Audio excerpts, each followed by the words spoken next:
कल हमने chapter number 5 start किया था ऑफ इकोनॉमिक सर्वे वॉल्यूम 2।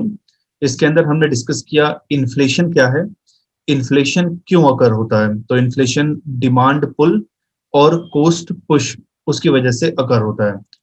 अब हम देखते हैं कि इन्फ्लेशन को हमें कंट्रोल करना है तो कैसे कंट्रोल कर सकते हैं। Inflation is nothing but price rise, price search से।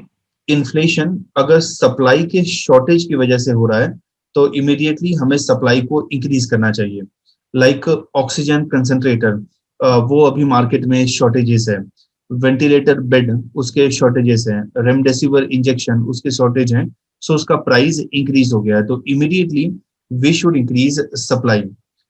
दूसरा, हम प्रोडक्शन कॉस्ट कम कर दें जिसकी वजह से क्या होगा, कॉस्ट पुश इन्फ्लेशन अगर होता है, that will be reduce. We should follow tight और कॉन्ट्रैक्टरी मॉनेटरी पॉलिसी जिसके through we should reduce the flow of money in the economy. Liquidity decrease हो जाएगा। मॉनेटरी पॉलिसी के दो इंपॉर्टेंट टूल होते हैं। एक होता है रेट, जैसे रेपो रेट हुआ, रिवर्स रेपो रेट हुआ, एमएसएफ रेट हुआ। दूसरा होता है रिजर्व, एसएलआर हुआ, सीएलआर हुआ। तो हमें रिजर्व को इंक्रीज करना चाहिए so that less and less money will be available in the market. दूसरा, इंटरेस्ट रेट को हमें इंक्रीज करना चाहिए सो दैट लोन लेना महंगा हो जाए। सो टाइट और contradictory monetary policy. We should use local product, like say अभी मैं दिल्ली में हूँ, केरला में कोई वेजिटेबल या फ्रूट ग्रो हो रहा है, केरला से ट्रांसपोर्ट होके दिल्ली में आया और दिल्ली में मैं उसको कंज्यूम कर रहा हूँ। से केरला में इसका प्राइस है 10 रुपीज, ट्रांसपोर्टेशन कॉस्ट हो गया 30 रुपीज और दिल्ली में ये 40 रुपीज में सेल हो रहा है। सो मैं जब इसको कंज्यूम करूंगा तो ये तो काफी महंगा हो गया। तो हमें लोकल प्रोडक्ट को कंज्यूम करना चाहिए, लोकल प्रोडक्ट जो सस्ता होता है, चीप होता है। सेकंड, हमें सीजनल प्रोडक्ट को कंज्यूम करना चाहिए। If you talk about agriculture, like अभी आप मार्केट में मैंगो को देखो, 150 रुपीज पर केजी मिल रहा है राइप मैंगो। अभी से 1 month ago mango was 300, 350, 400 rupees per kg. But June के मंथ में आप मैंगो को देखना 20 रुपीज, 30 रुपीज पर केजी हो जाएगा, because June is a season. April में वो ऑफ सीजन है। तो हमें seasonal fruit, seasonal vegetable, seasonal grains को कंज्यूम करना चाहिए if you talk about agriculture. और हमें लोकल प्रोडक्ट को यूज करना चाहिए। We shouldn't use imported product या प्रोडक्ट जो बहुत फार जोग्राफिकल एरिया में प्रोड्यूस हो रहा है। हमें अपने डिमांड को रेस्ट्रिक्ट करना चाहिए। से फॉर एग्जांपल, पर डे अगर मैं 10 लीटर मिल्क कंज्यूम कर रहा हूं तो I should restrict myself to 8 litre. तो हमें अपना डिमांड वहां पे रेस्ट्रिक्ट करना है जहां पे एसेंशियल आइटम नहीं है। Essential item like food, essential item health, education. अब जैसे मैं अपने बच्चों को स्कूल में ना भेजूं या मेरे पेरेंट बीमार हो गए, मैं उनको हॉस्पिटल में एडमिट ना करूं, तो this is not a sound thing. I should restrict my demand on unwanted thing, restrict my demand on my comfort, अपने लाइफ को कंफर्ट बनाने के लिए, कंफर्टेबल बनाने के लिए जो प्रोडक्ट हम यूज करते हैं। डायरेक्ट परचेस एंड सेल हम करें। जैसे हम एग्रीकल्चर का देखते हैं, एक फार्मर है और यहाँ पे एक कंज्यूमर है। फार्मर अपने गुड ट्रेडर को सेल करता है, ट्रेडर होलसेलर को सेल करता है, होलसेलर रिटेलर को सेल करता है और रिटेलर फिर कंज्यूमर के पास लेके आएगा। Say farmer 10 rupees per kg tomato sell करता है ट्रेडर को, ट्रेडर 2 रुपीज प्रॉफिट लेगा तो ये 12 में सेल करेगा। होलसेलर 2 रुपीज प्रॉफिट लेगा तो ये 14 में सेल करेगा। रिटेलर 2 रुपीज प्रॉफिट लेगा तो ये 16 में सेल करेगा। और अल्टीमेटली कंज्यूमर को मिल रहा है इन 16 रुपीज। बट कंज्यूमर अगर डायरेक्टली फार्मर से परचेज करे तो ही और she will get in 10 rupees. तो we should encourage direct sale and purchase और नंबर ऑफ इंटरमीडिएटरीज को हम रिड्यूस करते हैं। 2019 में दिल्ली में ओनियन का प्राइस बहुत हाई हो गया था, तो दिल्ली गवर्नमेंट ने कैसे इसको कंट्रोल किया, डायरेक्ट सेल करके। दिल्ली गवर्नमेंट ने बहुत जगह पे अपना स्टॉल लगाया और वहां पे डायरेक्टली वो ओनियन को मार्केट में सेल करते थे। तो जब मार्केट में प्राइस था 70 rupees, 80 rupees, so Delhi government was selling at 24 rupees. But इससे पूरे इन्फ्लेशन पे कंट्रोल इसलिए नहीं आया बिकॉज दिल्ली गवर्नमेंट बहुत स्मॉल स्केल पे चेंज लेके आ पा रहा था। लाइक जितने भी कंज्यूमर ओनियन परचेज कर रहे हैं से दिल्ली गवर्नमेंट जस्ट 5% को इन्फ्लुएंस कर रहा था। बट अगर वो मेजोरिटी को इन्फ्लुएंस करता, यस, वो प्राइस को अफेक्ट कर पाता। टैक्स रेट हमें इंक्रीज करना चाहिए सो डेट लोगों के पास डिस्पोजेबल इनकम कम होगा, and if people have less disposable income then वो कम स्पेंड करेंगे। Creating favourable condition for businesses, किसी को इंडिया में फैक्ट्री एस्टैब्लिश करना है तो we should create encouraging condition. Laws favourable होना चाहिए, परमिशन लेना फेवरेबल होना चाहिए, टैक्सेशन नॉर्मल होना चाहिए, लेबर लॉ प्रॉपर होना चाहिए। So favourable condition for business. Until and unless ज्यादा मैन्युफैक्चरिंग इंडिया में नहीं होगा, ज्यादा प्रोडक्शन इंडिया में नहीं होगा, तो हम कैसे इंडिया के लोगों के डिमांड को फुलफिल करेंगे? Because we are the country of 135 crore people, and 135 crore people have got their need. Just एक इकोनॉमिक सिनेरियो आप इमेजिन करो। अभी मैं प्रोडक्ट, अभी हमारा लेक्चर चल रहा है तो मैं डेल का लैपटॉप यूज कर रहा हूँ, यहाँ पे जूम का प्लेटफॉर्म हम यूज कर रहे हैं, और इंटरनेट कनेक्शन में जियो का यूज कर रहा हूँ। तो जियो इंडियन कंपनी है, बट जियो का वाईफाई जो मैंने अपने घर में लगाया है तो उसके लिए जो राउटर है वो अगेन किसी चाइनीज कंपनी से बन के आया है, जियो उसको यूटिलाइज कर रहा है। तो कहने का मतलब ये है कि मैं अभी 4 प्रोडक्ट को यूज कर रहा हूँ टू डिलीवर लेक्चर। एक और प्रोडक्ट आप ले लो कि जो मैं राइटिंग पेन यूज कर रहा हूँ, राइटिंग टेबलेट यूज कर रहा हूँ, तो 5 प्रोडक्ट को यूज कर रहा हूँ। डेल अमेरिकन कंपनी है, जूम अमेरिकन चाइनीज कंपनी है, जियो इंडियन कंपनी है बट उसका जो राउटर है वो चाइना से आया है, एंड वैकॉम का जो मैं टैबलेट यूज कर रहा हूँ, इससे पहले मैं आई बॉल का टैबलेट यूज करता था, तो वो दोनों चाइनीज ओरिजिन है।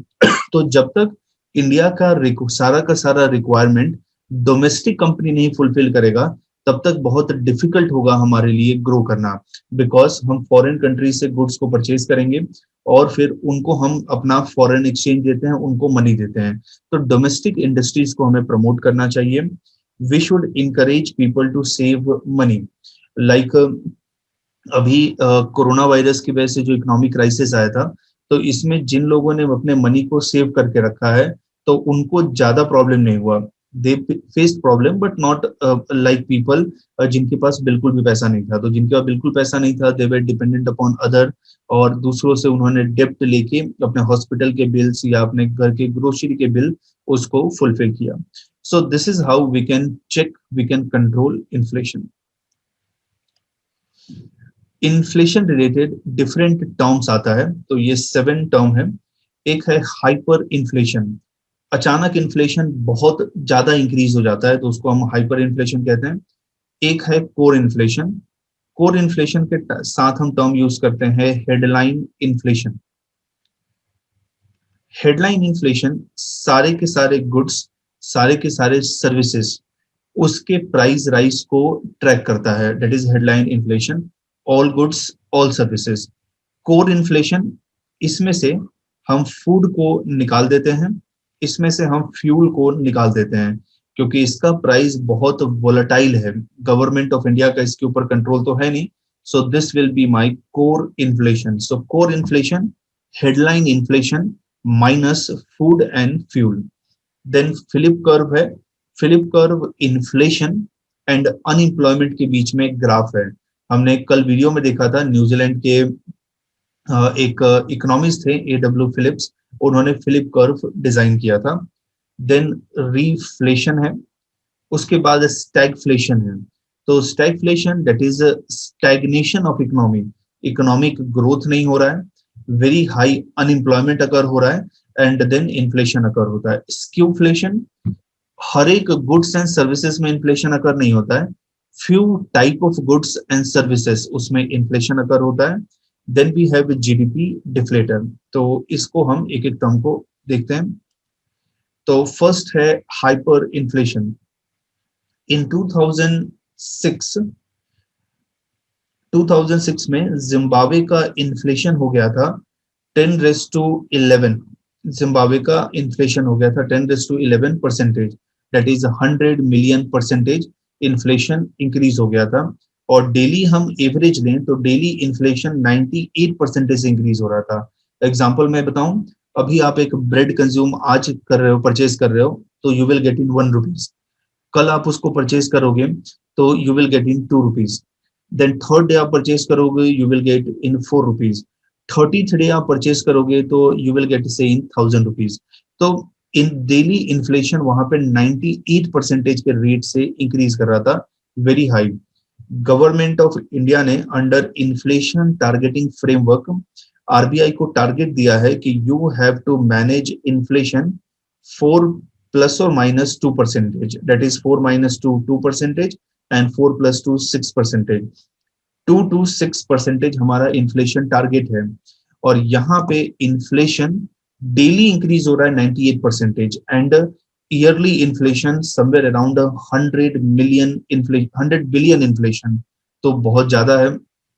इनफैक्ट जिम्बाब्वे में इतना इन्फ्लेशन आ गया था कि $22,000 में उनको एक ब्रेड मिलता था, इतना ज्यादा इन्फ्लेशन आ गया। तो लोग क्या करते थे कि अगर मैं मार्केट से जाके वुड परचेज करके ले आऊंगा और उससे चूल्हे में कुकिंग करूंगा, ये उनको एक्सपेंसिव पड़ता था, तो वो लोग क्या करते थे, अपने करेंसी को जलाते थे और वो उनको सस्ता पड़ेगा। कभी कभी उनको ब्रेड का एक पैकेट लेके लेना है तो 2 सैक में पूरा का पूरा करेंसी भर के और फिर लेके जाते थे मार्केट में, एंड देन वहां पे वो परचेज करते थे ब्रेड के लोफ को। Hyper inflation, very high inflation in very short duration of time, इसको डिफाइन क्या करते हैं, प्राइस ऑफ गुड्स और services increase more than 50% per month, इसको हम हाइपर इन्फ्लेशन कहते हैं। Hyper, very high inflation in short duration of time. अब ये कब अकर होता है, इमेजिन करो, वन 1 kg गोल्ड है और अभी ये मैंने आरबीआई को दिया 1 kg गोल्ड और आरबीआई ने इससे 1 करोड़ रुपीज प्रिंट किया। सो आरबीआई के पास 1 kg गोल्ड ऐसे एसेट है और आरबीआई के पास 1 करोड़ रुपीज उसने प्रिंट किया, मार्केट में डिस्ट्रीब्यूट किया। अब आरबीआई क्या करेगा, 1 kg गोल्ड के ऊपर वो 4 करोड़ रुपीज प्रिंट करेगा, 10 करोड़ वो प्रिंट करेगा। तो अभी गोल्ड का प्राइस है 1 करोड़ फॉर 1 kg। अब उसका इंक्रीज हो जाएगा 4 करोड़ पर 1 kg, 10 करोड़ पर 1 kg, यानी जितना आरबीआई के पास एसेट है उसको उतने ही करेंसी को प्रिंट करना चाहिए। अगर ज्यादा वो प्रिंट करेगा तो currency will lose its value. Now से 2020 में 1 kg gold was 1 crore rupees.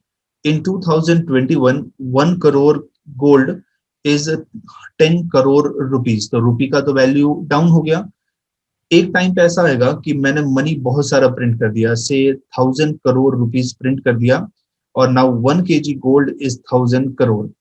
मैं गोल्ड को 1000 करोड़ लेके लेने जाऊंगा, उससे मुझे सस्ता ये पड़ेगा कि जो 1000 करोड़ में करेंसी के नोट्स हैं उसको मैं पस्ती में, मैं रद्दी में उसको बेच लूं तो भी मुझे तो भी मुझे 1 kg गोल्ड से ज्यादा इनकम होगा। तो ये मुझे ज्यादा एडवांटेजियस लगेगा। सो 1000 करोड़ 1 kg गोल्ड का हो गया, यानी आरबीआई बहुत ज्यादा मनी प्रिंट करता है। तो जब किसी भी कंट्री का सेंट्रल बैंक बहुत ज्यादा मनी प्रिंट करता है और उसके पास उतना एसेट नहीं होता है तो then they result in hyper inflation. That's why जितना एसेट है उतना ही सेंट्रल बैंक को मनी प्रिंट करना चाहिए और 10-20% is okay, but not more than that, otherwise it will result in hyper inflation. दूसरा है कोर इन्फ्लेशन।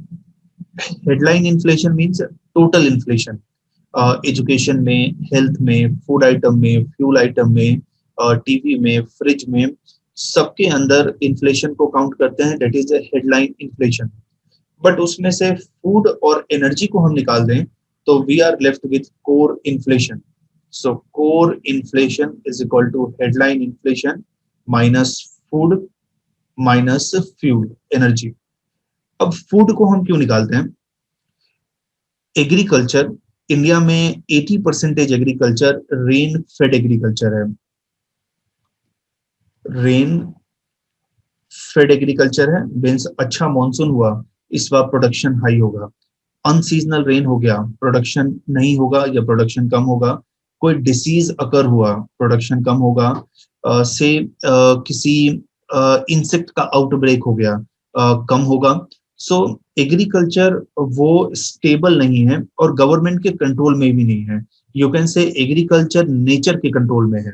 लाइक वेदर कैसा है, कितना टेम्परेचर है, कितना मॉइस्चर है, विंड का डायरेक्शन क्या है, रेनफॉल कितना हो रहा है, उस पर डिपेंड कर रहा है। तो ये तो गवर्नमेंट के कंट्रोल में नहीं है, तो how can government influence that thing. दूसरा, एनर्जी। एनर्जी के लिए इंडिया में थर्मल पावर प्लांट है, जहां पे 70% ऑफ इंडिया का इलेक्ट्रिसिटी जनरेट करते हैं, उसको हम कोल फायर्ड पावर प्लांट कहते हैं। सेकंड, हमारे पास पेट्रोल डीजल है, जो हमारे इंडस्ट्रीज को ड्राइव करता है, जो हमारे ट्रांसपोर्टेशन सेक्टर को ड्राइव करता है। बट पेट्रोल डीजल इंडिया के पास तो सोर्स है नहीं, हम दूसरे कंट्री से इंपोर्ट करते हैं। से अभी इसराइल पैलेस्टीन के बीच में डिस्प्यूट चल रहा है, पेट्रोल के प्राइस हाई हो जाएंगे, और रशिया अपने ऑयल को मार्केट में रिलीज करता है, ऑयल का प्राइस कम हो जाएगा। ईरान के ऊपर यूएस ने सैंक्शन लगाया, ऑयल का प्राइस हाई हो जाएगा। सो ऑयल का प्राइस डिपेंड करता है इंटरनेशनल कंडीशन पे। एंड अगर मैं स्पेसिफिक होके कहूँ तो कंडीशन ऑफ मिडल ईस्ट पे डिपेंड करता है। So we don't have any control on price of food और production of food, and same goes for energy. इसलिए जब हम कोर इन्फ्लेशन काउंट करते हैं, इनको निकाल देते हैं। तो core inflation, that is change in price of goods and services, but does not include food and energy. Why we why we exclude this thing? Because इनका प्राइस volatile होता है, बहुत ज्यादा चेंज होता है, ट्रांजिटरी होता है। इस बार के इकोनॉमिक सर्वे में एक टर्म था कि प्राइस कितना चेंज होता है ओवर द ईयर। तो वेजिटेबल, फ्रूट्स, ग्रेन्स, उन सब का उन्होंने मेंशन किया था।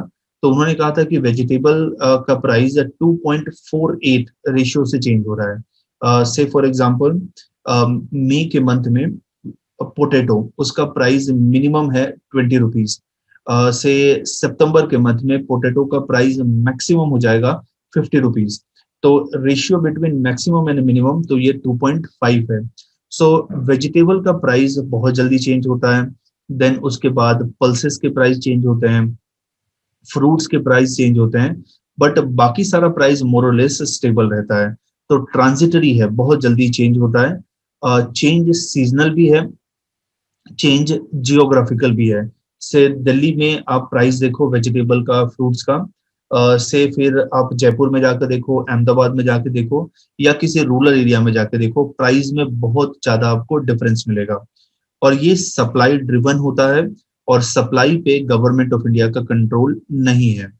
फूड में government has little control on production, dependence on monsoon है।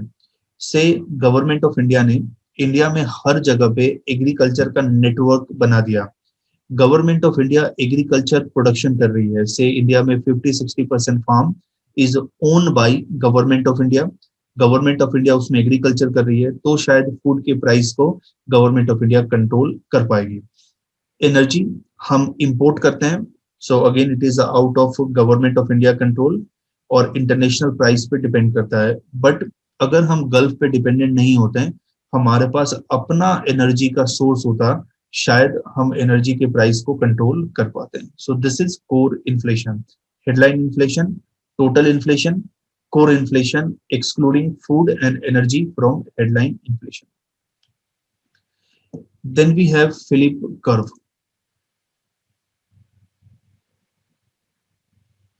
Yes, Twinsie, मैं बाद में बताता हूँ.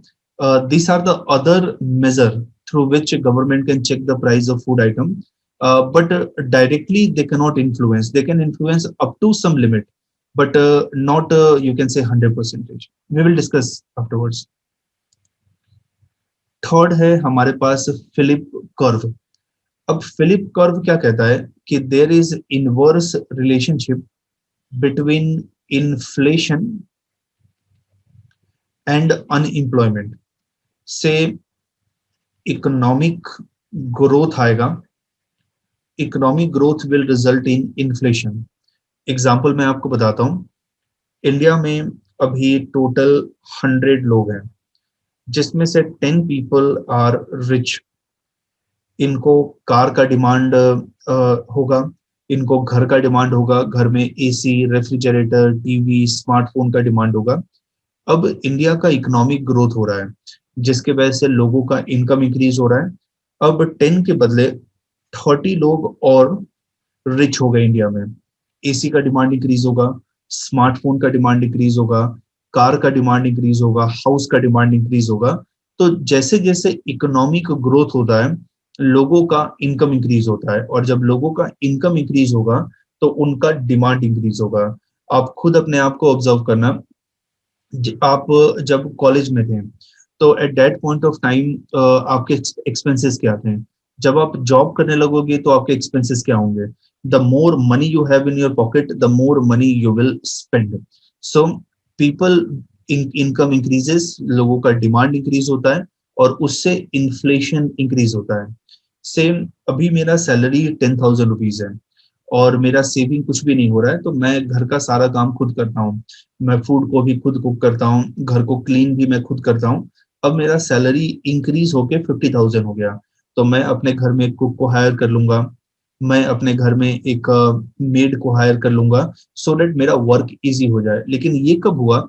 जब मेरा सैलरी इंक्रीज हुआ, तो अपने लाइफ को कंफर्टेबल बनाने के लिए मैं इनको हायर करूंगा। तो इकोनॉमिक ग्रोथ के साथ इन्फ्लेशन आता है, और जब इन्फ्लेशन आएगा तो ये एम्प्लॉयमेंट क्रिएट करता है।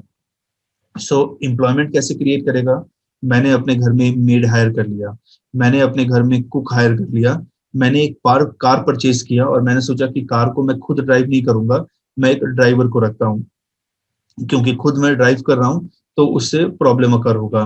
तो फिर मैंने एक ड्राइवर को हायर किया, तो एम्प्लॉयमेंट क्रिएट होगा इन्फ्लेशन की वजह से। एम्प्लॉयमेंट का ऑपोजिट क्या है? Unemployment.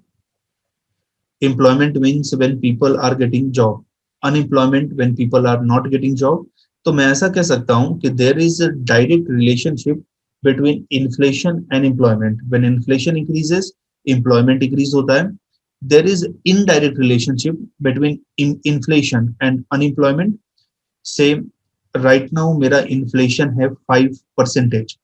See the unemployment rate 3% है। Just 3% people are not getting job। Inflation कम हुआ और अब मैं आया 2% पे। Now see, unemployment rate increase होके 6% हो गया। सो फिलिप कर्व रिलेशनशिप है बिटवीन इन्फ्लेशन एंड अनएम्प्लॉयमेंट। तो फिलिप ऐसा कहता है, A W फिलिप्स इकोनॉमिस्ट का नाम है, inflation up to some extend is good. वो इम्प्लॉयमेंट क्रिएट करता है, बट अगर इन्फ्लेशन बहुत ज्यादा हो गया देन वो क्रिएट नहीं करेगा। तो up to some level it will create employment. So with economic growth come inflation, which in turn should lead to more job and less unemployment. इसके साथ एक टर्म है NAIRU, non accelerating inflation rate of unemployment. ये क्या कहता है कि it is the lowest unemployment rate that economy can sustain without increase in inflation rate. क्योंकि इससे ज्यादा अगर इन्फ्लेशन अनएम्प्लॉयमेंट होगा तो इन्फ्लेशन बहुत हाई हो जाएगा। अब जैसे कि 3% मेरा है NAIRU, it is lowest unemployment rate जो इकोनॉमी सस्टेन कर सकता है। इससे अगर कम अनएम्प्लॉयमेंट होगा तो इकोनॉमी के अंदर इन्फ्लेशन बहुत ज्यादा राइज हो जाएगा। So this is about Philip curve. अभी तक कुछ डाउट है तो आप पूछो, देन आगे हम प्रोसीड करेंगे।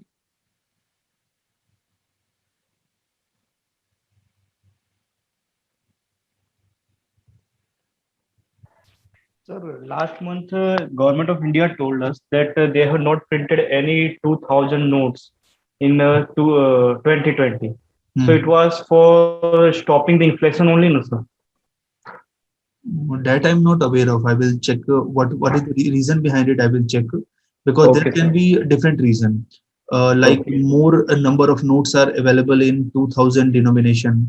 or people are not comfortable with this high denomination note, or one can be inflation also. There can be multiple reason. पहले देखना पड़ेगा किस context में उन्होंने बोला है. Okay, sir. Sir Yes. Inflation जैसे एम्प्लॉयमेंट लाता है, हम्म. बट सर जब ज्यादा महंगाई होता है तो सब ज्यादातर ऑफिस वगैरह सब में स्टाफ को निकाल दिया जाता है, घर भर में हाँ. भी निकाल देते हैं, तो हाँ. कैसे सर एम्प्लॉयमेंट ज्यादा बढ़ता है? देखो इसमें आप देखो 6%, सॉरी 5%, सॉरी 2% हमारा इन्फ्लेशन रेट है, तो अनएम्प्लॉयमेंट 6% है. ओके. इन्फ्लेशन हमारा इंक्रीज होके 5% हो गया, तो 3% अनएम्प्लॉयमेंट होगा.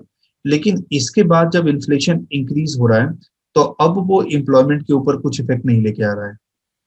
तो up to some threshold level employment and inflation के बीच में रिलेशन है, बट आफ्टर दैट कोई रिलेशन नहीं है. तो 3% इज आवर नायरू. नायरू के बिलो इन्फ्लेशन इंक्रीज होगा, but it will not create employment. तो up to some threshold it is okay, but it is not true for all the condition. Okay sir, thank you.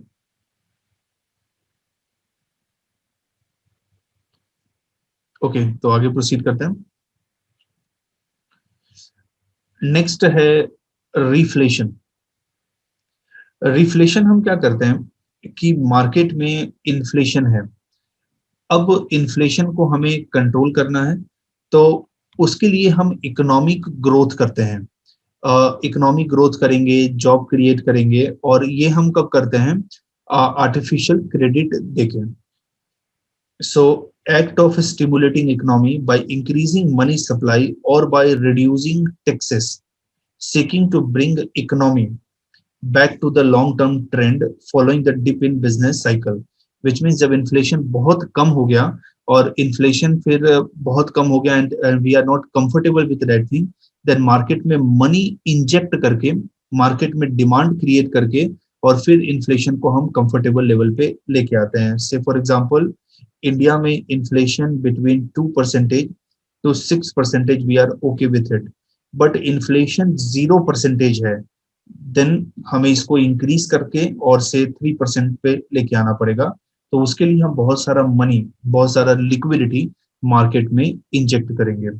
तो इसका purpose होता है unemployment को reduce करना और market में डिमांड इंक्रीज करना. तो reflation means increasing inflation.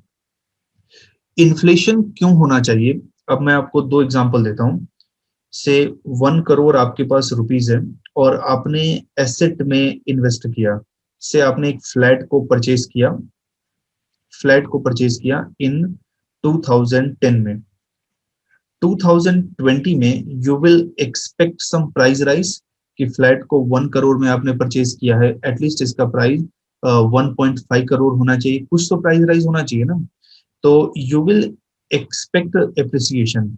But अगर फ्लैट का प्राइस राइज हुआ है 1.05 करोड़ या 1 करोड़ ही है, तो उस केस में ये तो हमें बेनिफिट करेगा नहीं, क्योंकि प्राइस राइज ज्यादा नहीं हुआ. तो क्या फायदा हुआ एसेट में इन्वेस्ट करने का?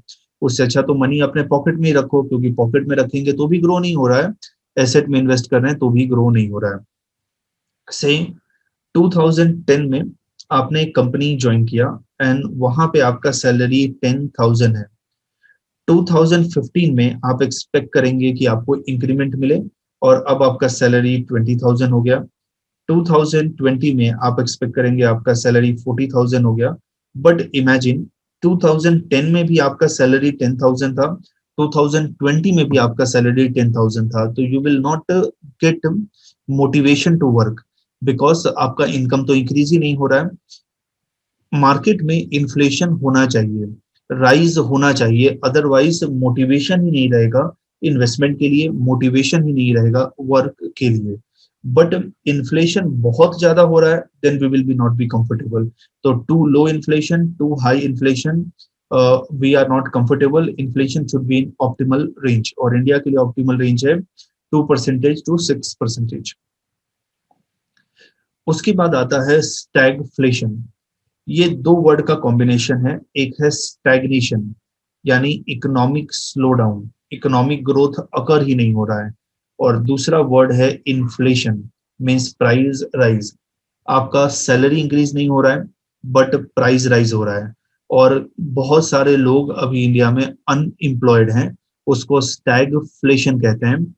अभी जो हम सिचुएशन फेस कर रहे हैं वर्ल्ड ओवर एंड इंडिया में, दैट इज स्टैगफ्लेशन। लोगों का जॉब जा रहा है।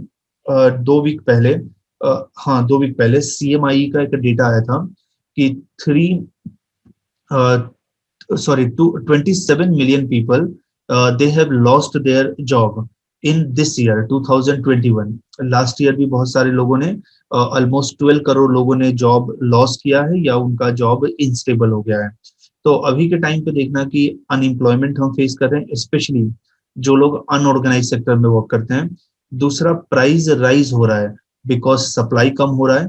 एंड थर्ड, हमारा जो इकोनॉमिक ग्रोथ है वो अकर नहीं हो रहा है। So economic slow down plus inflation and high unemployment rate, इसको हम कहते हैं stagflation. Right now we are facing stagflation. जब इकोनॉमी थोड़ा बहुत स्लो होता है उसको हम कहते हैं रिसेशन। तो recession, last time big recession आया था डेट वाज 2007-2008 में, जब यूएस में फाइनेंशियल मार्केट क्रैश हो गया था। जब इकोनॉमिक स्लो डाउन बहुत ज्यादा हो जाता है तो उसको हम कहते हैं डिप्रेशन। लास्ट टाइम जो डिप्रेशन आया था डेट वाज इन 1929, जब यूएस के अंदर सारे के सारे बैंक कोलैप्स हो गए थे, मेजर कंपनी कोलैप्स हो गया था 1929। और जो इकोनॉमिस्ट हैं वो ऐसा कहते हैं कि ये डिप्रेशन का साइकिल होता है, every 50 year, 100 year, 150 year repeat होता है। तो अभी तो हमें ज्यादा दिख नहीं रहा है बिकॉज मोस्ट ऑफ लोगों का कंसंट्रेशन हेल्थ पे है, बट जैसे ही ये कोरोना वायरस से हम बाहर निकलेंगे तो शायद we will face depression like situation. So depression, जब इकोनॉमिक ग्रोथ रेट बहुत कम हो जाता है।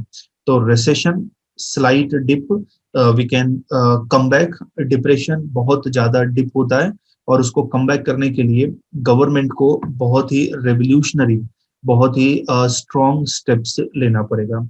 तो स्टैगफ्लेशन क्यों होता है? Recession in most of the economic activity. अभी आप इंडिया में देखो कि कौन से टाइप का इंडस्ट्री ग्रो कर रहा है। फार्मास्यूटिकल इंडस्ट्री ग्रो कर रहा है, मेडिकल डिवाइस इंडस्ट्री ग्रो कर रहा है, आईटी इंडस्ट्री ग्रो कर रहा है। इसके अलावा दूसरे इंडस्ट्री देखो, टूरिज्म कंप्लीटली कोलैप्स हो गया है। हाँ, रिटेल भी ग्रो कर रहा है, जो ग्रोसरी के शॉप है या जो ऑनलाइन पोर्टल हैं जो फूड सप्लाई करते हैं, ग्रोसरी सप्लाई करते हैं, दैट इज इंक्रीजिंग। और rest of the business activity you can say stagnant position पे है, और गवर्नमेंट स्कीम का पुअर इम्प्लीमेंटेशन है। So we are facing stagflation, stagnation plus inflation. उसके बाद आया स्क्यूफ्लेशन। स्क्यूफ्लेशन क्या कहता है कि ये सारे के सारे गुड्स एंड सर्विसेज हैं इकोनॉमी में। से for example 100 goods and services economy में है, सबका प्राइस नहीं इंक्रीज हो रहा है, कुछ चीजों का ही प्राइस इंक्रीज हो रहा है। तो स्मॉल ग्रुप ऑफ कमोडिटी का प्राइस इंक्रीज हो रहा है, उसको हम स्क्यूफ्लेशन कहते हैं। जैसे अभी आप देखो कि किसी को अंडमान में या फिर शिमला में टूरिज्म के लिए घूमने जाना है, तो प्राइस उसके उतने हाई नहीं है, होटल के टैरिफ भी अभी मैनेजेबल है, क्योंकि एक तो लॉकडाउन लगा है बहुत जगह पे, प्लस लोग डर के भी कहीं पे घूमने नहीं जाते हैं, तो टैरिफ बहुत कम है। But look at the price of some medicine या सम मेडिकल डिवाइस, जो लोगों को रिक्वायरमेंट है उसका प्राइस बहुत हाई है, फूड के प्राइस वो हाई है। तो skewflation, some group of commodity का प्राइस इंक्रीज हो जाता है, not all group of commodity. Then we have GDP deflator. GDP deflator क्या कहता है कि नॉमिनल जीडीपी और रियल जीडीपी के बीच में क्या डिफरेंस है। इसको हम ऐसे देखते हैं, से एप्पल, एप्पल का प्राइस 2005 में था, डेट वाज 30 रुपीज। एप्पल का प्राइस 2020 में है, डेट इज से 90 rupees. So this is 30 rupees. This is 30 rupees and this is 90 rupees. India में टोटल 100 एप्पल प्रोड्यूस हो रहा है, तो मैं यहाँ पे नॉमिनल जीडीपी कैलकुलेट करूंगा। 100 एप्पल प्रोड्यूस हो रहा है, टोटल प्रोडक्शन, उसका प्राइस है एक एप्पल का 90 रुपीज करंट प्राइस, क्योंकि 2020 का प्राइस मुझे देखना है। रियल जीडीपी बेस जो मेरा है उससे कंपेयर करूंगा, तो बेस यहाँ पे है 2005, सो 30 रुपीज एंड टोटल एप्पल का प्रोडक्शन हो रहा है 100, प्रोडक्शन को कांस्टेंट रखते हैं, तो यहाँ पे आ जाएगा 9,000 रुपीज, यहाँ पे आ जाएगा 3,000 रुपीज, सो 9,000 डिवाइडेड बाई 3,000, तो डेट इज 3, तो मैं जीडीपी डिफ्लेटर मेरा हो जाएगा 300%, सो माई जीडीपी इज इंक्रीजिंग 300%। ये मैंने सिर्फ एप्पल में लिया, सारे प्रोडक्ट में ले लो, IT service, pharmaceutical product, education, health, fruits, vegetable, consumer good, smartphone, TV, transportation, tourism, सबको ले लो और फिर हम कैलकुलेट करते हैं। तो GDP deflator, GDP current price पे कितना है, करंट मींस प्रेजेंट, और जीडीपी बेस और कांस्टेंट प्राइस पे कितना है, तो उसको हम जीडीपी डिफ्लेटर कहते हैं। अब इन्फ्लेशन का इफेक्ट क्या होता है, तो अभी तक कुछ डाउट है तो आप पूछो, फिर ये हम देखते हैं, किसी टर्म में कुछ डाउट है तो।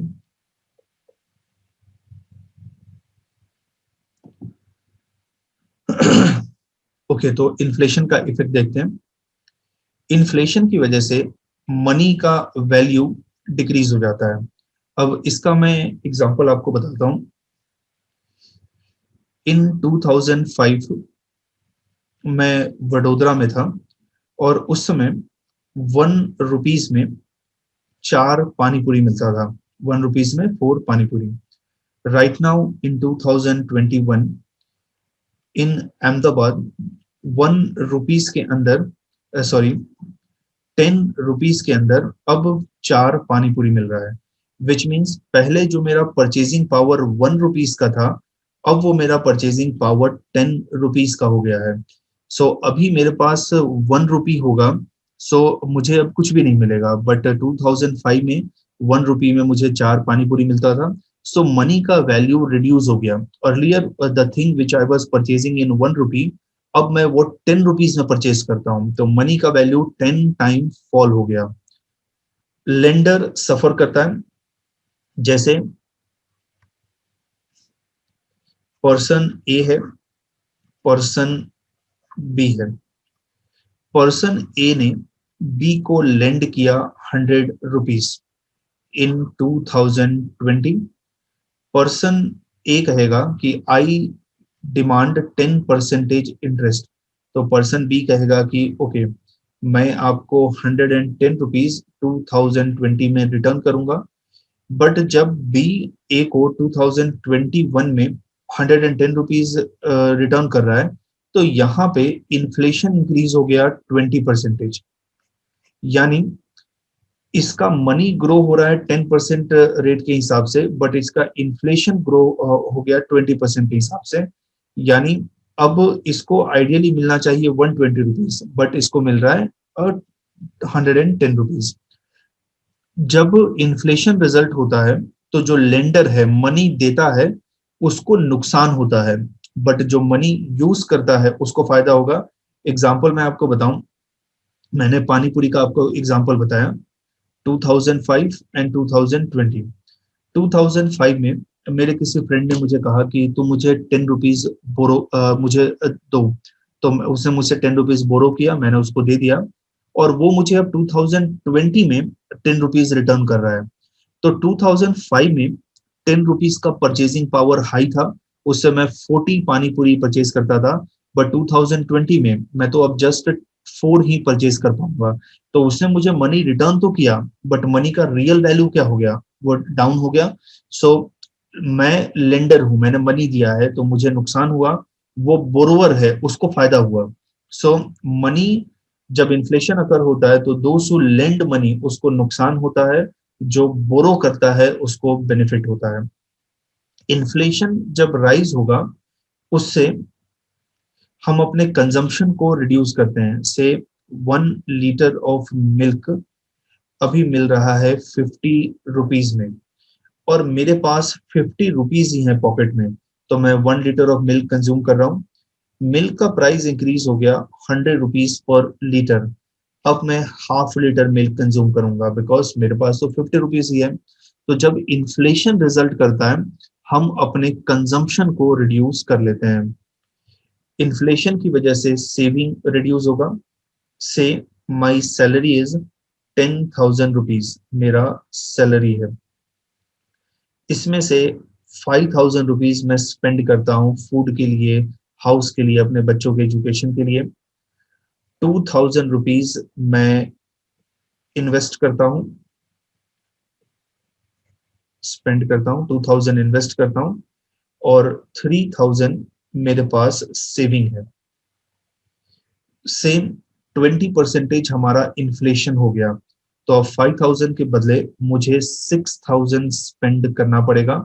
तो अब मेरा सेविंग डिक्रीज हो गया 2,000। 6,000 प्लस 2,000 इन्वेस्टमेंट प्लस 2,000 सेविंग।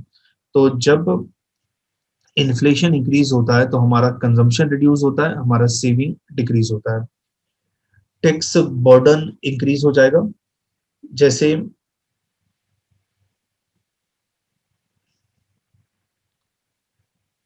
मैं अभी, या मैं वो सेम ही एग्जांपल लेता हूँ। 2005 में मेरा इनकम था, प्रियांशु कुछ डाउट है आपको?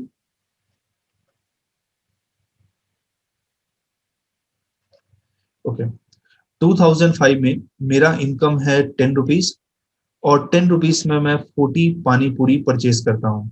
गवर्नमेंट कहेगा कि जितना भी आप सैलरी ऑन कर रहे हो उसका 20% आपको इनकम टैक्स देना पड़ेगा। तो अब मैं क्या करूंगा, इनकम टैक्स दे दूंगा इसका 2 रुपीज, और मेरे पास बचेगा 8 रुपीज, मेरे पास इनकम टैक्स बच गया। अब मेरा सैलरी इंक्रीज होके से हो गया 15 रुपीज, या से हो गया 60 रुपीज इन 2020। अब 60 रुपीज में 10 रुपीज में 4 पानी पूरी मिल रहा है, तो अब मुझे मिलेगा 4 × 6, तो डेट इज 24 पानी पूरी मिलेगा। गवर्नमेंट कहेगा कि आपको 20% इनकम टैक्स पे करना है, तो यहाँ पे अब मैं इनकम टैक्स पे करूंगा 12 रुपीज, और मेरा इनकम डिक्रीज होके हो जाएगा 48 रुपीज। तो गवर्नमेंट जो टैक्स लगाती है उसमें इन्फ्लेशन को काउंट नहीं करती है, वो क्या करती है, जो प्राइस है उसके ऊपर लगाती है। बट प्राइस राइज कैसे हुआ, इन्फ्लेशन की वजह से हुआ, तो गवर्नमेंट को ये भी तो अकाउंट करना चाहिए। इसको हम कहते हैं एड वेलोरम। सो गवर्नमेंट क्योंकि टैक्सेस एड वेलोरम लगाती है, तो जिससे लोगों को अब ज्यादा टैक्स देना पड़ेगा, और उनके पास इफेक्टिव परचेजिंग पावर कम बच जाता है, क्योंकि टैक्स रेट इन्फ्लेशन के साथ एडजस्टेड नहीं होता है। गवर्नमेंट को भी इससे नुकसान है। पहले गवर्नमेंट को 2 रुपीज मिलता था, अब गवर्नमेंट को 12 रुपीज मिला। ऐसा लगेगा कि ज्यादा पैसा मिल रहा है, लेकिन इन्फ्लेशन के साथ एडजस्ट करोगे तो ये गवर्नमेंट को आइडियली मिलना चाहिए 20 rupees, but government will get just 12 rupees. तो इन्फ्लेशन और इकोनॉमिक ग्रोथ दोनों है, से हमारा इकोनॉमिक ग्रोथ जिस रेट से इंक्रीज हो रहा है, इन्फ्लेशन भी मोर और लेस उसी रेट से इंक्रीज होना चाहिए, देन फायदा होगा। अगर नहीं है तो नहीं फायदा होगा। तो टैक्स क्या होता है, एड वेलोरम होता है, और डायरेक्टली अमाउंट पे लगाते हैं, बट इन्फ्लेशन में एडजस्ट नहीं करते हैं। दूसरा है रुपी डिप्रिशिएट हो जाएगा हमारा।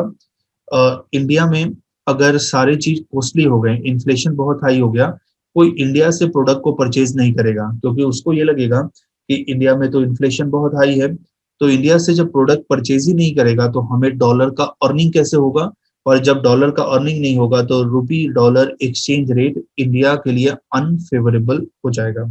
सो इंपोर्ट कॉस्टली हो जाएगा, एक्सपोर्ट फेवरेबल होगा।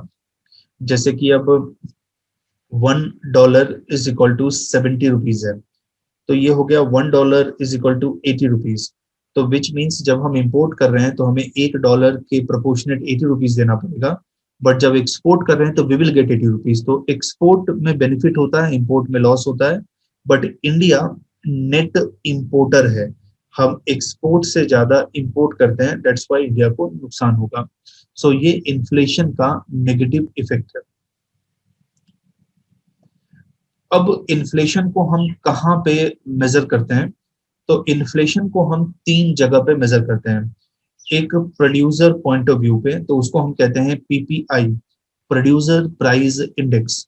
दूसरा हम होलसेल सेलर के पॉइंट पे मेजर करते हैं, उसको कहते हैं WPI, wholesale price index. Third retailer के पॉइंट पे, उसको हम कहते हैं कंज्यूमर प्राइस इंडेक्स। तो प्रोड्यूसर जैसे कि एक टीवी मैन्युफैक्चरिंग कंपनी है, से सोनी है, वो प्रोड्यूस कर रही है। तो उसे लास्ट ईयर जब प्रोड्यूस कर रही थी तो कितना उसका कितना एक्सपेंस था, इस ईयर प्रोड्यूस कर रही है तो एक्सपेंस कितना इंक्रीज हुआ और डिक्रीज हुआ। होलसेलर जो बल्क में परचेज करता है, रिटेलर जो सिंगल आइटम को सेल करता है। तो consumer price index best measure है कंज्यूमर पॉइंट ऑफ व्यू पे इन्फ्लेशन कैसे चेंज होता है। सीपीआई को हम यूज करते हैं इन्फ्लेशन टारगेटिंग फ्रेमवर्क के लिए। गवर्नमेंट डिफरेंट पॉलिसीज बनाता है, उसमें सीपीआई को यूज करता है। इंडिया में पीपीआई को यूज नहीं करते हैं। अब प्रोड्यूसर हो गया, एग्रीकल्चर का भी हो गया, इंडस्ट्री का भी हो गया और सर्विसेज का भी हो गया। तो पीपीआई इंडिया में यूज नहीं करते हैं, बट इंडस्ट्रीज के लिए हम आईआईपी यूज करते हैं, इंडेक्स ऑफ इंडस्ट्रियल प्रोडक्शन, उसको यूज करते हैं। अब इसको समझते हैं। तीन हमारे पास इन्फ्लेशन काउंट करने के लिए इंडेक्स है, WPI, CPI and IIP. IIP that is index of industrial production. WPI का बेस ईयर है 2011-12, सीपीआई का बेस ईयर है 12। बट दिस ईयर के लास्ट ईयर के इकोनॉमिक सर्वे में हमने रिकमेंड किया था कि सीपीआई इंडस्ट्रियल वर्कर आईडब्ल्यू, उसका इंडेक्स हम चेंज करें। और इस बार हमने सीपीआई इंडस्ट्रियल वर्कर का चेंज करके बेस ईयर 2012 टू 2016 कर दिया है। तो पूरे के पूरे सीपीआई का बेस ईयर है 2012, जस्ट सीपीआई इंडस्ट्रियल वर्कर का है 2016, आईआईपी का है 2011-2012। बेस ईयर क्या होता है? इट इज अ ईयर जिससे हम कंपैरिजन करते हैं। से फॉर एग्जांपल अभी बेस ईयर है 2012, तो 2012 में प्राइस लेवल क्या था और अभी प्राइस लेवल क्या है। से 2012 में प्राइस लेवल था 20, अभी प्राइस लेवल है 30, तो उसे राइज हुआ 50%। डब्ल्यूपीआई के डेटा को रिलीज करता है ministry of commerce and industry. CPI IIP के डेटा को रिलीज करता है ministry of statistics and programme implementation. इसके अंदर सीएसओ एक ऑर्गेनाइजेशन आता है, वो डेटा को रिलीज करता है। डब्ल्यूपीआई के अंदर क्या क्या है? तो प्राइमरी आर्टिकल है 22.62%, फ्यूल है 13.15% और मैन्युफैक्चरिंग प्रोडक्ट है 64.23%। तो मैन्युफैक्चरिंग का जो मैंने रेड कलर से बोल्ड किया है, हाईएस्ट वेट है डब्ल्यूपीआई में। सीपीआई के अंदर food and beverages 45.86 highest weight, paan tobacco intoxicant 2.35, clothing and footwear 6.53, housing 10.07, fuel and light 6.84, miscellaneous 28.32। IIP के अंदर manufacturing mining 14.16, manufacturing 75.53 and electricity 10.32। So manufacturing सबसे हाईएस्ट वेट है आईआईपी में और डब्ल्यूपीआई में, और सीपीआई में फूड एंड बिवरेजेस ज्यादा वेट है उसका। डब्ल्यूपीआई वीकली रिलीज होता है एवरी थर्सडे को और मंथली रिलीज होगा on 14th of every month.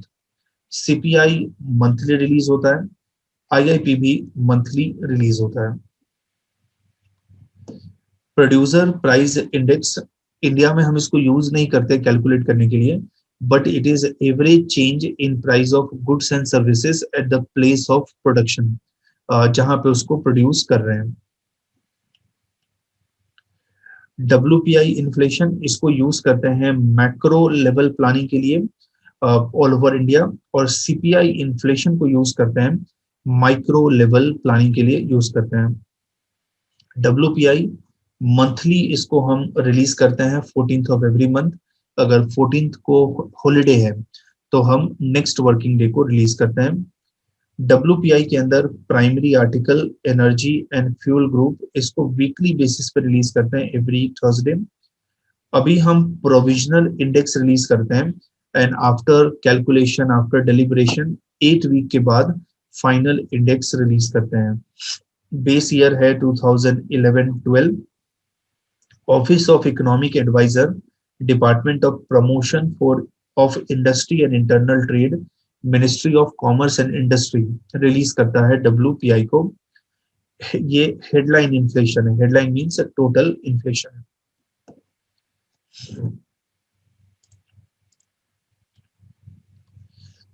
इसके अंदर पहले हमारे पास 2004-2005 बेस ईयर था, अब बेस ईयर को चेंज करके 2011-12 हमने कर दिया है। 2011-12 जब हमने बेस चेंज किया तो पहले टोटल नंबर ऑफ आइटम था 676, अब उसको इंक्रीज करके 697 किया। प्राइमरी आर्टिकल 102 था, उसको 117 किया। फ्यूल को हमने डिक्रीज किया, 19 से 16 किया। और मैन्युफैक्चरिंग प्रोडक्ट 555 था, उसको इंक्रीज करके 564 हमने किया।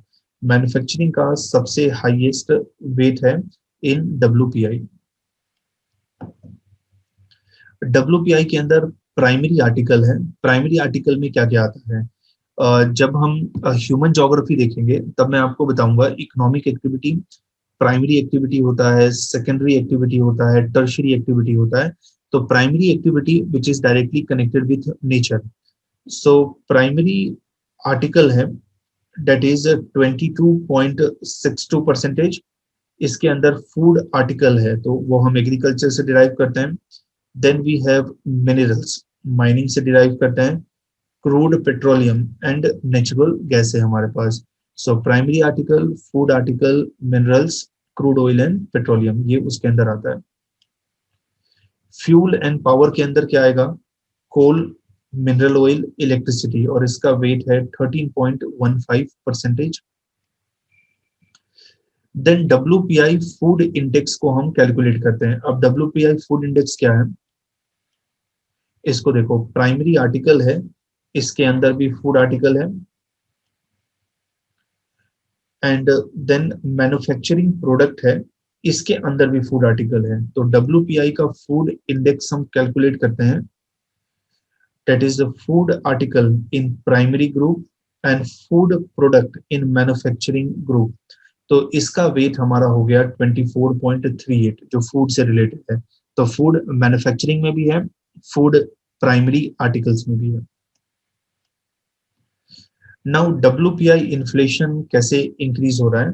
तो अगर हम सारा कमोडिटी को देखें तो ये जो है फ्यूल एंड पावर का है, यहाँ पे है ऑल कमोडिटी का है, रेड वाला है मैन्युफैक्चरिंग प्रोडक्ट का है, एंड ब्लू वाला है प्राइमरी आर्टिकल का है। सो this is my total inflation. तो समवेयर अराउंड 7% के आसपास ये मूव कर रहा है। बट फूड इन्फ्लेशन को देखो, ये अराउंड 11% है, तो which is technically we should be worried about. Now CPI inflation, consumer price index. Consumer price index combine को हम देखते हैं तो कंज्यूमर प्राइस इंडेक्स कंबाइन ये 4 इंडेक्स का बना होता है। एक है CPI UNME, दूसरा है CPI इंडस्ट्रियल वर्कर, देन है CPI एग्रीकल्चर लेबरर, देन है CPI रूरल लेबरर। तो CPI-C कंबाइंड ये 4 का बना हुआ है। CPI-C हम अर्बन एरिया के लिए भी मेजर करते हैं, रूरल एरिया के लिए भी मेजर करते हैं। तो ये चारों इंडेक्स का कॉम्बिनेशन है, plus it is a combination of urban area plus combination of rural area. CPI UNME urban non manual employ, इसको CSO रिलीज करता है। CSO central statistical organisation, industrial worker के लिए, एग्रीकल्चर वर्कर के लिए rural labourers के लिए ministry of labour release करता है, और सीपीआई कंबाइन सीएसओ रिलीज करता है। तो कौन रिलीज करता है इंडेक्स को, ये आप याद रखना। सीपीआई क्या चेक करता है, तो सीपीआई चेक करता है कि हमारा रिटेल प्राइस कैसे इंक्रीज हुआ, retail price that is consumer point of view पे प्राइस कैसे चेंज हुआ। तो consumer price index market basket of desired year, basket का मतलब होता है selected number of goods and services जिसको इन्फ्लेशन काउंट के लिए मेजर करते हैं, लाइक स्कूल का फीस, हॉस्पिटल का बिल, इलेक्ट्रिसिटी का बिल, फूड का बिल, इसको हम काउंट करते हैं। तो ये रिटेल प्राइस को काउंट करता है। 2013 तक WPI was a main measure of inflation. फिर हमने कहा कि नहीं, हम कस्टमर पॉइंट ऑफ व्यू पे इन्फ्लेशन को मेजर करेंगे, तो now CPI is main measure of inflation. CSO CPI को रिलीज करता है। सीपीआई के अंदर जैसा मैंने आपको बताया सीपीआई कंबाइन है, उसके अंदर रूरल कंपोनेंट भी है, अर्बन कंपोनेंट भी है। तो 2011-12 में ये इंडेक्स रिवाइज हुआ था। तो सीपीआई कंबाइन, तो फूड एंड बिवरेजेस 45.86%, पान tobacco intoxicant 2.35, clothing footwear 6.53, housing 10.7, fuel and light 6.84 and miscellaneous 28.32। अब यहाँ पे देखो, अर्बन एरिया में फूड का ज्यादा वेट है, अर्बन एरिया रूरल एरिया में पान टोबैको इंटॉक्सिकेंट का ज्यादा वेट है, क्लोथिंग फुटवेयर ये रूरल एरिया में ज्यादा है। रूरल एरिया में हाउसिंग का कोई प्रॉब्लम ही नहीं है, क्योंकि रूरल एरिया में एक तो बहुत सारा स्पेस होता है, लोग पेड़ के नीचे सो जाते हैं, कोई स्कूल है, पंचायत भवन है, वहां सो जाते हैं, या घर भी बहुत यूज होता है, वहां पे सो जाते हैं। तो अर्बन एरिया में 21.67 वेट है हाउसिंग का, रूरल एरिया में एब्सेंट है। Fuel and light rural area में ज्यादा है। सो रूरल एरिया में पान tobacco intoxicant, clothing and footwear and fuel and light का वेट ज्यादा है। फूड का एंड हाउसिंग का वेट अर्बन एरिया में ज्यादा है। क्यों फूड का वेट अर्बन एरिया में ज्यादा है? रूरल एरिया में जो भी लोगों को रिक्वायरमेंट होता है, जैसे उनको बटर चाहिए, उनको छाछ चाहिए, उनको कर्ड चाहिए, उनको मिल्क चाहिए, तो ये सब वो अपने घर में ही डिराइव करते हैं। मिल्क उनके पास कोई काउ बफेलो होगा, वहां से आएगा, वहां से घी, बटर, छाछ ये सब निकालते हैं। से फूड प्रोसेसिंग उनको करना है, चिप्स बनाना है, पापड़ बनाना है, तो वो भी अपने घर में ही बनाते हैं। तो अर्बन एरिया में फूड प्रोसेसिंग घर में नहीं होता, बट रूरल एरिया में ऑलमोस्ट सारा हाउस होल्ड फूड प्रोसेसिंग करता है। ओके, तो हम इतना ही रखते हैं आज। नेक्स्ट लेक्चर में हम यहीं से इसको रिज्यूम करेंगे। कुछ डाउट है then you can ask. Sir rural area में फ्यूल एंड लाइटनिंग कैसे ज्यादा है अर्बन से? फ्यूल एंड लाइट इसलिए ज्यादा है क्योंकि वहां पे एक तो रेगुलर इलेक्ट्रिसिटी नहीं होता, तो लोग फिर क्या करते हैं, जैसे केरोसिन लैंप यूज करते हैं, या दूसरे कैंडल यूज करते हैं, तो उसका प्राइस ज्यादा है। और अर्बन एरिया में एक तो ये है कि इलेक्ट्रिसिटी का सप्लाई रेगुलर है, दूसरा अर्बन एरिया में लोग रहते हैं, वो जैसे एक बिल्डिंग है, जैसे मैं अपना बिल्डिंग का एग्जांपल बताऊं, तो मेरे बिल्डिंग में 7 फ्लोर है, ईच फ्लोर के ऊपर 4 फ्लैट है, तो 28 फ्लैट हुआ, और ऐसे 6 विंग है, ABCDENF 6 विंग है। तो 6 को मैं 28 से मल्टीप्लाई करूं तो 168 फ्लैट है इतने छोटे से रीजन में। तो 168 flat means 168 families can live over here. But वही अगर मैं रूरल एरिया में देखूं, 168 फैमिली को देखना वो पूरे गांव में स्प्रेड होगा, तो वहां पे इलेक्ट्रिसिटी के पोल इंस्टॉल करना, वायरिंग करना, वो ज्यादा कॉस्टली अफेयर हो जाता है कंपेयर टू अर्बन एरिया। दूसरा, यहाँ पे अगर कोई गैस सिलेंडर वाला डिस्ट्रीब्यूट करने आता है, तो नीचे अपने व्हीकल को लेके आएगा और एक बार लिफ्ट में चढ़ेगा और पूरे के पूरे 28 फैमिली को डिस्ट्रीब्यूट कर देगा। या हर एक घर के अंदर गैस का पाइपलाइन है जहां से LPG गैस सप्लाई करते हैं, बट रूरल एरिया में ऐसा नहीं है। एक फैमिली है, उसके बाद से आधा किलोमीटर जाना है, फिर दूसरी फैमिली है। रूरल एरिया में कैसा होता है कि स्कैटर्ड सेटलमेंट है, अर्बन एरिया में कंजस्टेड सेटलमेंट है। Okay. Okay sir. Sir sir ये एक एक करके पूछो। हाँ बोलिए आप। Sir what is difference between micro and macro? Macro मतलब लार्ज और माइक्रो मतलब small. Okay sir. Yes sir yes. Core inflation में जो गवर्नमेंट है वो price ceiling and price flooring करके इन्फ्लुएंस नहीं कर सकती इन्फ्लेशन को? यस कर सकती है। जैसे से ओनियन है, तो अभी मार्केट में मिल रहा है 80 रुपीज पर केजी, तो गवर्नमेंट क्या करेगी, इसको प्राइस इसका सीलिंग कर दिया और गवर्नमेंट ने कहा कि 40 रुपीज के बियॉन्ड अगर कोई भी सेल करेगा तो हम उसको पनिश करेंगे। दूसरा गवर्नमेंट काम करेगी कि ओनियन को हम एक्सपोर्ट नहीं कर सकते हैं, ओनियन को हम अपने घर में स्टॉक पाइलिंग नहीं कर सकते, मीन स्टोर करके नहीं रख सकते हैं।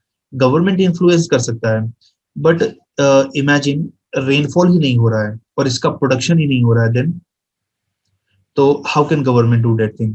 जैसे अभी वैक्सीन नहीं है तो गवर्नमेंट ऑफ इंडिया वैक्सीन को प्रोड्यूस कर रहा है, बट रेनफॉल ही नहीं हुआ, तो how can government influence that thing. तो गवर्नमेंट प्रोडक्शन के बाद आएगा पिक्चर में, but not before production. That's why इसको कोर इन्फ्लेशन में नहीं मेजर करते हैं। Okay thank you sir. Yeah. अगर ऐसा होता कि इंडिया में इरिगेशन का नेटवर्क बहुत बेटर होता, every village every corner every farm में इरिगेशन का नेटवर्क होता, हम रेनफॉल पे डिपेंडेंट नहीं होते, तो देन हम इसको कोर इन्फ्लेशन में काउंट कर पाते हैं। क्योंकि रेनफॉल नहीं हो रहा है, ज्यादा हो रहा है, कम हो रहा है, then also we can manage somehow. But यहाँ पे we can not manage, we can manage only after production, not before production. कुछ और डाउट किसी को? Sir yes. सर इन measures to control inflation, sir उसमें एक थर्ड पॉइंट था tight contractionary monetary policy. Sir एक बार ये रिपीट कर दो। ओके बताता हूँ।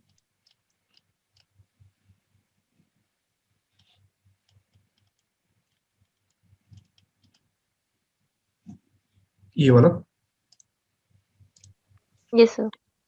अब इसमें आप ये देखो, आपके पास अभी 10,000 रुपीज है, और ये 10,000 रुपीज कहाँ से आया? आपने बैंक से लोन लिया eight 10% rate of interest.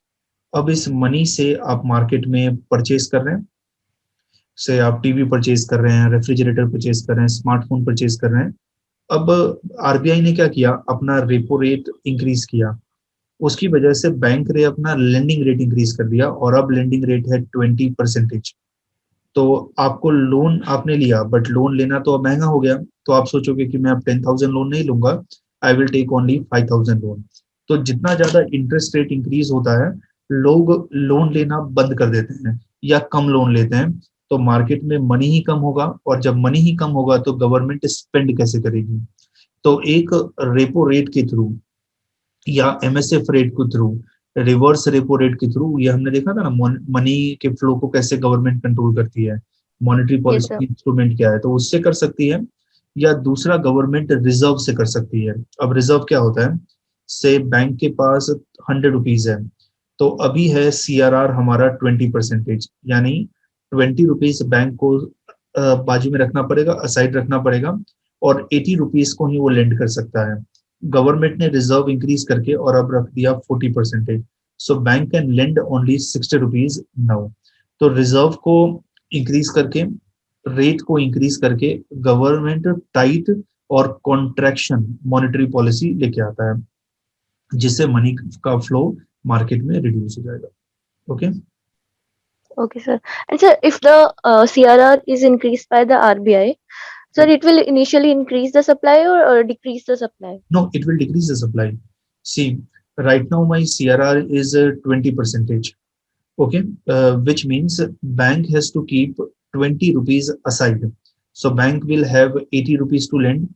Now RBI has increased CRR from 20% to 40%, which means now bank will have only 60 rupees to lend.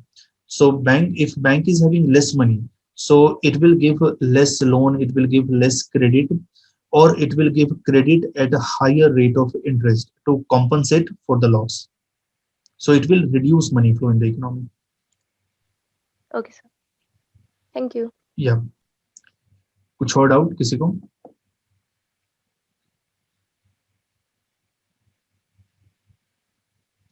Okay, तो हम कंक्लूड करते हैं सेशन को। Thank you and good day everyone.